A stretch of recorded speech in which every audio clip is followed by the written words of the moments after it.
Ito ay rated SPG. Striktong patnubay at gabay ng magulang ang kailangan. Maaaring may masiselang tema, lengguwahe, karahasan, sexual, horror o droga na hindi angkop sa mga... Kung nauna na ngang magsanib puwersa ang mga kasamaan, ito ngang si Soraya, Angela at ang bago nilang recruit na ito ngang si Pia ay magandang balita nga dahil ito ngang si Mayumi ay buhay at maghihiganti na nga dito kay Soraya dahil nakalikom na nga siya ng sapat na lakas upang labanan na nga itong si Soraya.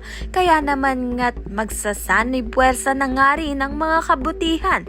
Dahil ito ngang si Ikit ay natagpuan nga nito ni Mayumi na nagtatago at alam na nga ni Mayumi ang nangyari nga dito kay Ikit na sinet up nga siya nito ni Pia upang palabasin nga na si Ikit nga ang pumaslang dito kay William. Kasama nga ni Ikit at ni Mayumi ito ngang isang tauhan nga ni Soraya na nagbalik loob na at ngayon tinutulungan na nga sila upang ngang maghiganti dito nga kay Soraya. At kung confident nga itong si Soraya na hindi nga siya matagpuan ng mga kapulisan at never nga siyang nakulong, kaya naman nga ito na nga ang magandang pagkakataon na makulong na nga itong si Soraya at mapagbayaran na nga niya ang mga kasalanan niya sa pamilya nga nito ni Mayumi. At dahil sa tandem nga sila nito ni Angela, kaya naman nga't malamang sa malamang ay madadamay nga itong si Angela na makukulong. Kaya naman nga't ayan at iba pa